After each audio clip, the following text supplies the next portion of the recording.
The sun had just dipped beneath the red-backed hills of Arizona Territory when the gunfire echoed through the canyon, like a warning from the bones of the earth itself. Cole McKinnon didn't think, didn't wait. He dropped from his Mustang mid-gallop, rifle in hand, boots sliding through the dust as he ran toward the sound. It wasn't the first time he'd heard shots in Apache country, but this sounded different. Short, sudden, desperate. The trail twisted near an old mesquite stand where buzzards circled low. And there she was. A stagecoach lay wrecked on its side, one wheel spinning lazy in the wind. Blood painted the rocks. 3 men, likely the driver and 2 guards, lay still as hammered fence posts. And near the wheel, crumpled like a child's rag doll, was a woman. She was alive. Barely. Her dress was torn at the shoulder, her hair tangled with dust and blood, but her eyes fluttered open when he knelt beside her. "They came out of nowhere," she whispered, her voice more breath than sound. "Painted faces, like shadows." Cole knew then, it wasn't just bandits. It was a raid. Apache, maybe Chiricahua, by the markings on the shafts buried in the coach wood. He scooped her up, careful as if she were made of smoke and porcelain, and carried her to his horse. Her breath was shallow. She needed a fire, water, and luck. He had one of the 3. They rode hard through the canyon, the stars rising cold and bright above them. Cole didn't ask who she was. He only knew he wasn't leaving her to the buzzards.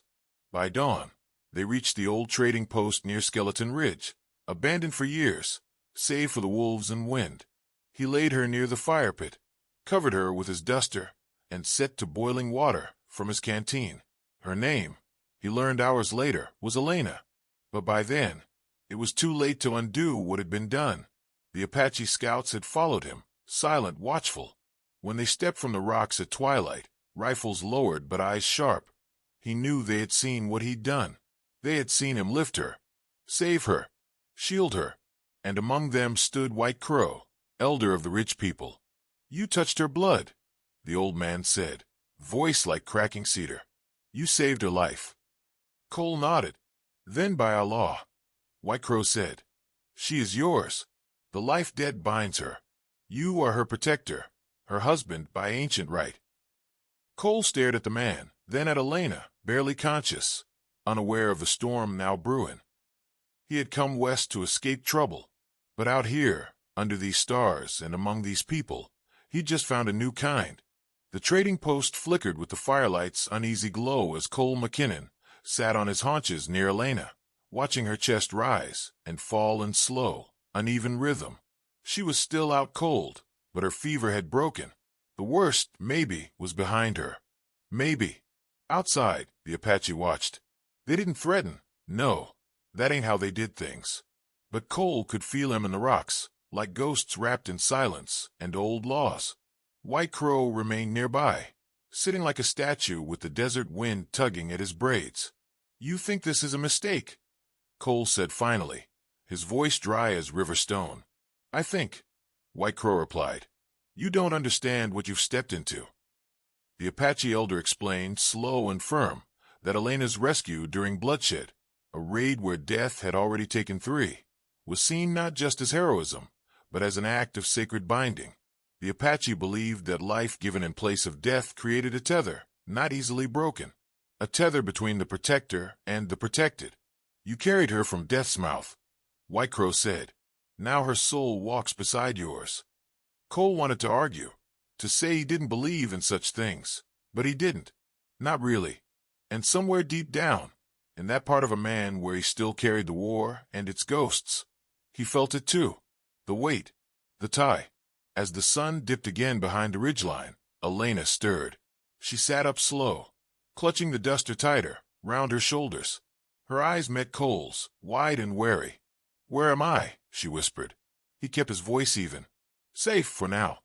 You were ambushed. Stagecoach didn't make it." She swallowed hard. "And you? Who are you?" "Name's Cole McKinnon. Just happened to be nearby. Got you out." She looked past him to where White Crow stood. "Who's he?" Cole hesitated. "Apache elder. Says you and I are bonded. By what I did. Their ways say it means you're mine now. My wife." Elena blinked. "What?" He nodded slowly. I know. It ain't what you're expecting. It sure ain't what I set out to find. She stared into the fire, her thoughts hidden behind a face that had seen too much in too little time. Finally, she said, "Do you believe it? That I'm yours now?" Cole rubbed his jaw. "I believe I wasn't going to leave you to die. And now, well, we'll figure the rest out." Outside, coyotes cried in the distance, and the wind shifted, cold, sharp, like the night ahead. But inside that crumbling post, a new story was just beginning. One written not in ink, but in fire and dust, blood and vow. The morning came cold, dry, and quiet. One of them desert dawns where the sky turns the color of old ash, and the wind don't speak a word. Cole McKinnon stepped outside the crumbling walls of the post, his boots crunching the brittle ground, his thoughts louder than any footfall. Elena stood near the bluff, arms crossed, gazing toward the eastern ridge where the sun bled light over the rock. She hadn't slept much. Couldn't blame her. "I keep seeing it," she said without tinning. "The stage, the men, the blood. Like it's still happening." Cole nodded, slow and solemn. "Ain't a soul ever saved in this land that don't carry scars. Seen it too many times not to know." She glanced at him. "What about you? What scars do you carry?" He didn't answer right away. Just looked toward the hills. "War left its mark. Lost my kin.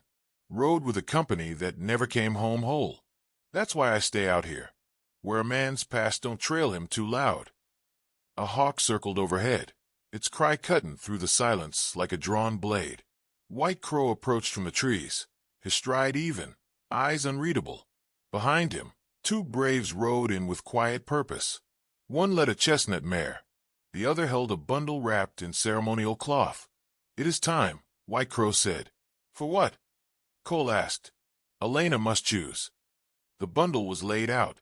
Inside, a woven necklace of turquoise and bone, a piece of red cloth marked with tribal dye, and a stone blade bound in sinew. Symbols of union, each carrying its own weight in Apache law.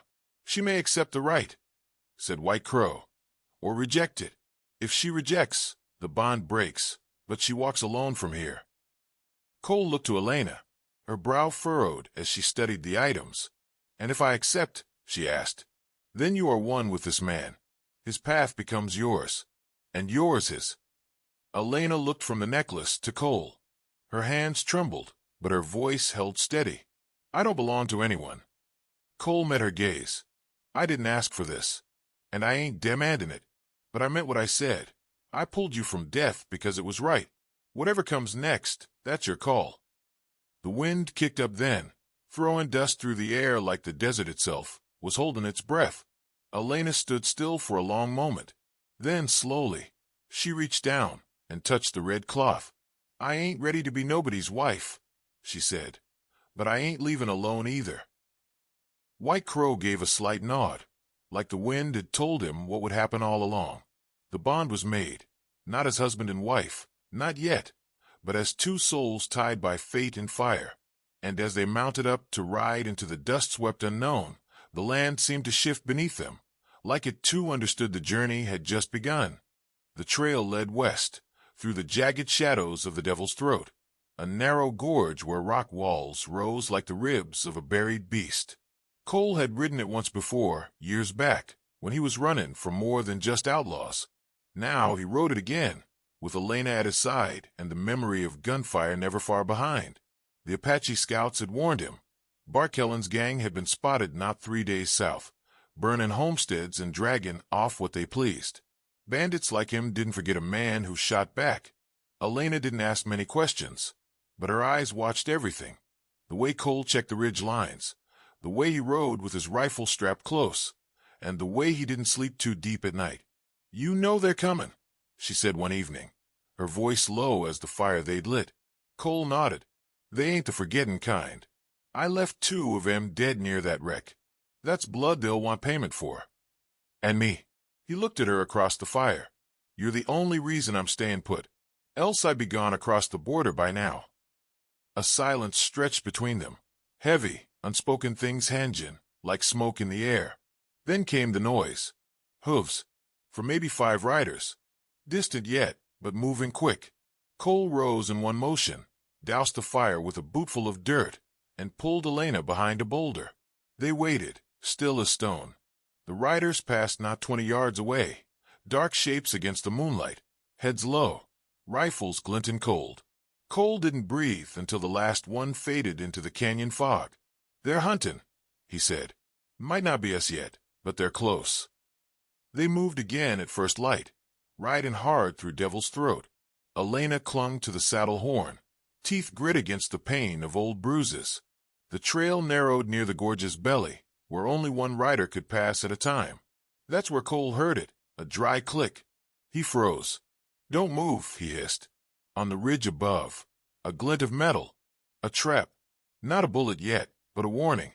Cole dismounted, rifle drawn, and signaled Elena to stay low.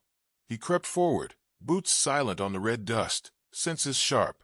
Then a voice echoed from the rocks, raspy, familiar. "Well, I'll be damned."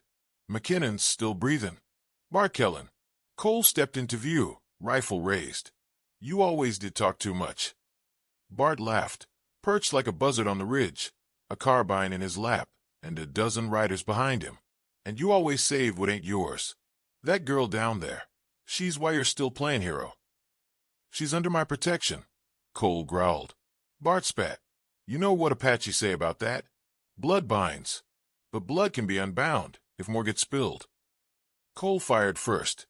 The shot rang out like thunder. Bart ducked, cursed, and the canyon lit up with muzzle flashes. Elena screamed as rocks exploded around her. Cole dropped beside her, covering her with his body, bullets ricocheting off the canyon walls. "Run when I say," he whispered. "When? You'll know."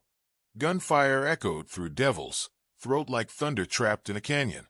Cole's rifle barked twice more, forcing Bart's men to scatter across the ridgeline. Stone chips rained down, and the smell of black powder curled through the air. Elena crouched beside him, her hands clenched tight, round a smooth rock, eyes wide with the kind of fear that don't scream. It just burns cold and deep. "They're gonna kill us," she said. "Only if we let him," Cole growled, sighting down his rifle. He counted 4 silhouettes, maybe 5. Bart's gang wasn't expecting resistance this early in the trail, and Cole aimed to keep them off balance. He fired again, this time low, hitting the dirt near one rider's horse.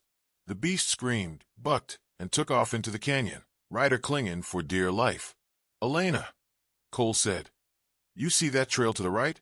The one with the little red bush?" She nodded. "That's where you run. When I stand up, you go. Don't look back." "What about you?" "I'll be right behind. That's a promise." She stared at him, torn between trust and terror, but finally nodded. "Okay."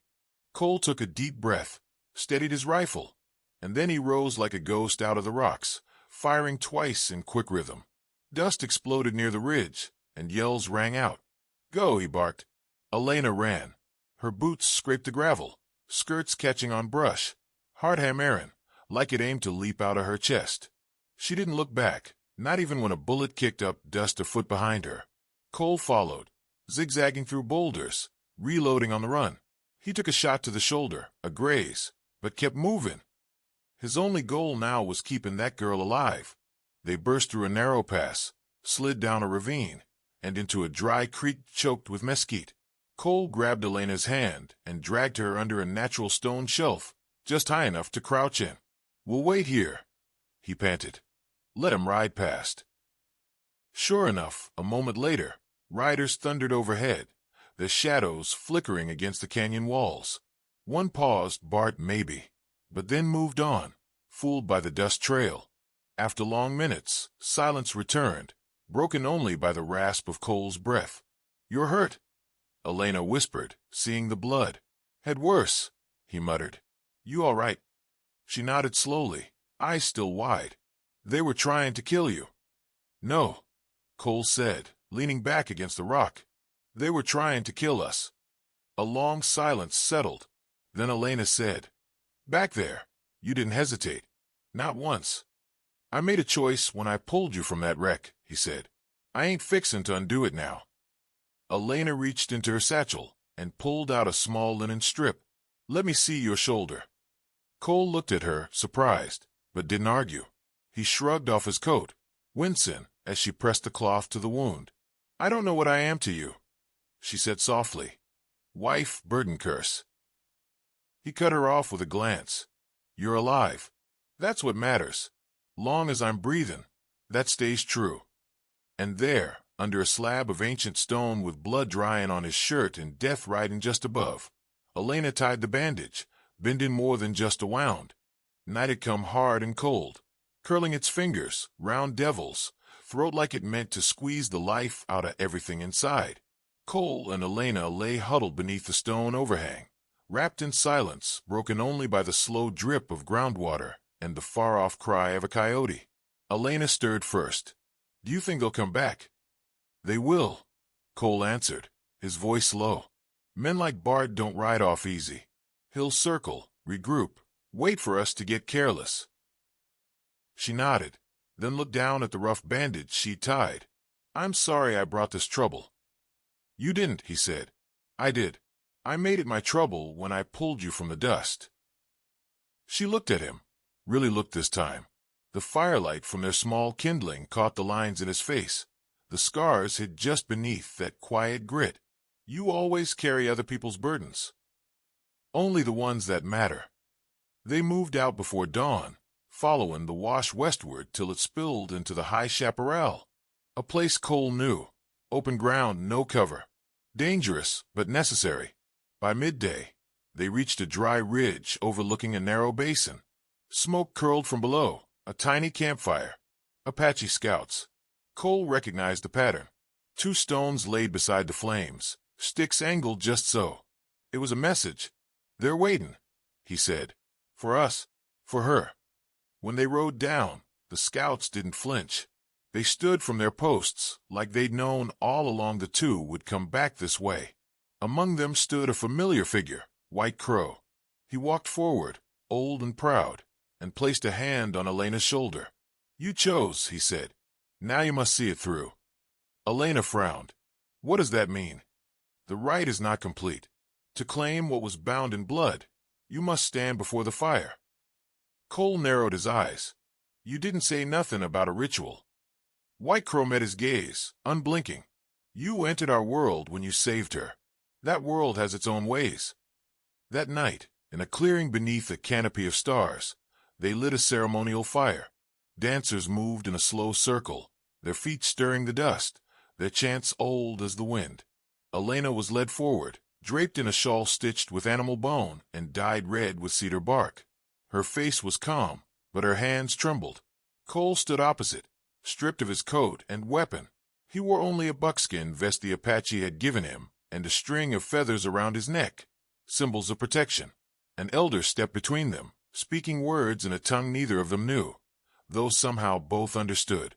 By flame and earth, by life given and taken, these 2 souls are now entwined, not by law of man, but law of spirit. A hush fell over the camp as the elder raised his arms. "Do you accept what the spirits have already seen?" Cole looked at Elena. Elena looked back.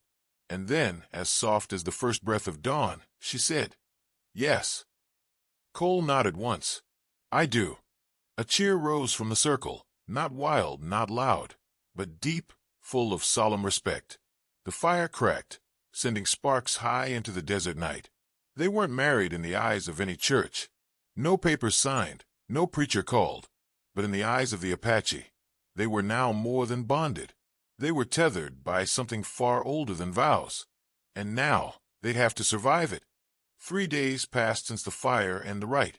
The Apache had left at dawn, silent as shadows, leaving Cole and Elena alone in the basin with nothing but a bedroll, a few supplies, and a bond that felt heavier with every step. They traveled light and fast, cutting across canyons and dried-up riverbeds, sticking to the scrub trails where horses don't echo and eyes don't linger. Cole knew the land, but Bart Kellen knew him. That meant time was running out. "I keep waiting to feel different," Elena said one morning as they watered the horses near an arroyo. "Different how?" Cole asked. "Like I belong. To you. To anyone." Cole paused, turned to her. "You don't know anyone that. Not even me. This thing between us. I didn't choose it for what it means to the world. I chose it 'cause I saw you breathing, and I couldn't walk away. Elena touched the turquoise necklace the Apache had given her. They said I was yours now, but I don't feel like I'm anyone's. Cole smiled faintly. Good, 'cause I ain't the owning type. They broke camp and pushed west, toward an old smuggler's pass Cole remembered from years back. If they made it, they could vanish into New Mexico, find some kind of peace. But peace don't come easy in the west. As the sun dipped low behind the red hills, they spotted smoke, thin, curling fresh. Campfire, Cole muttered. Too close. He signaled for silence, crept forward through the brush. What he found made his jaw tighten. 2 men, strangers, were staked to the ground, dead, their hands blackened from fire, Bart's brand carved into their skin. A message. Elena stepped beside him, went pale. He's following us. No, Cole said. He's chasing me. They moved again, fast and silent, till night swallowed the land whole. They made shelter in a narrow ravine, fireless and cold. Cole cleaned his rifle by touch. Every sound from the dark making his muscles twitch. Why won't he stop? Elena asked. Because I embarrassed him. I lived when I shouldn't. And now he thinks killing me means taking back control. And me. Cole looked up. You're proof he failed. That's why he wants you dead too. Elena sat back, arms wrapped tight. What do we do? Cole sighed. We stop running. She blinked. What? We pick where we stand. Somewhere I can fight on my terms. Let him come. End this. Elena stared at him a moment, then nodded. Where? He looked west. I know a place. Cole led Elena through a maze of red rock and ghost trails, all the way to a place called Widow's Watch.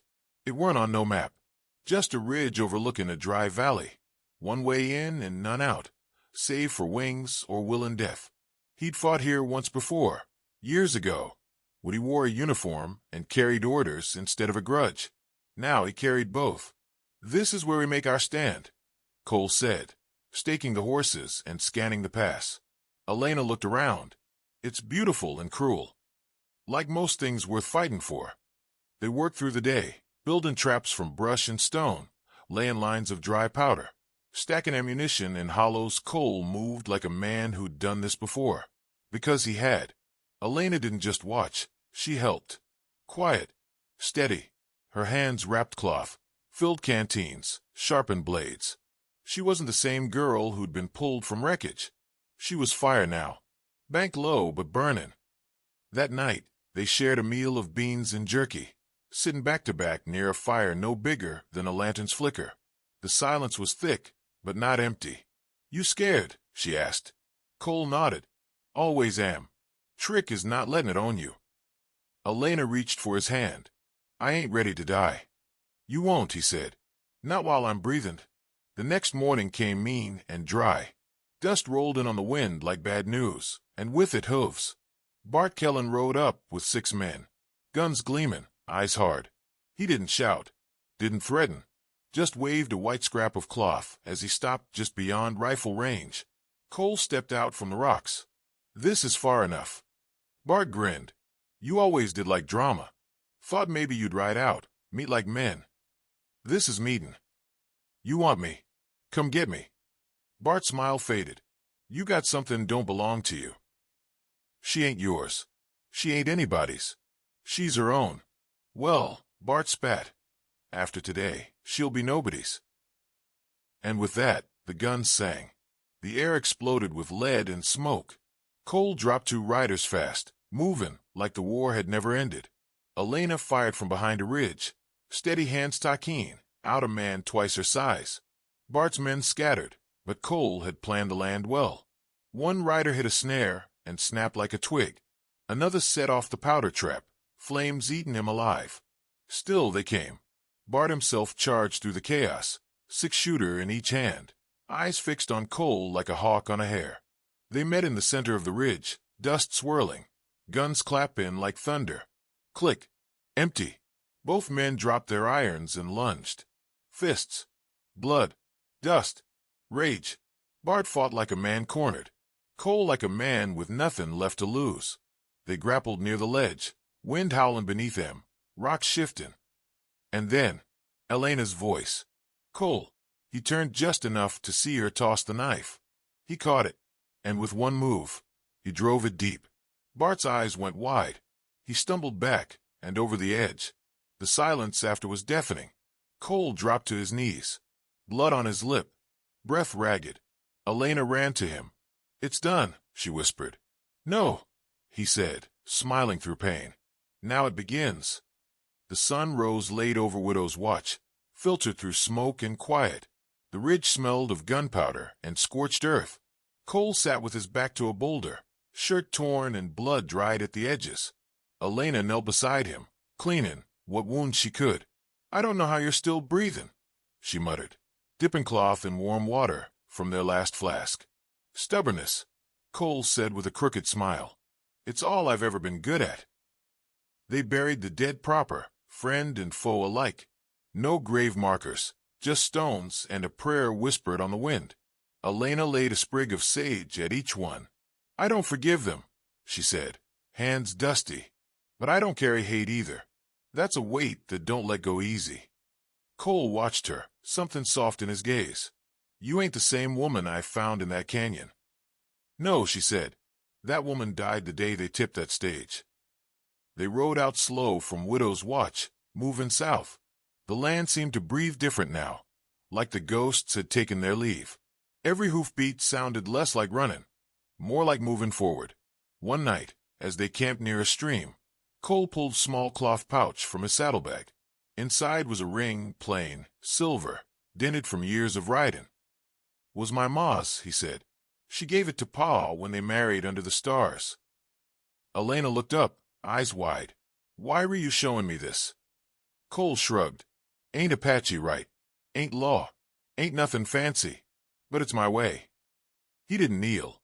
Just held it out, open palm. You don't have to, he added. You never did. Elena took it slow. Slipped it on her finger. I know, but I want to.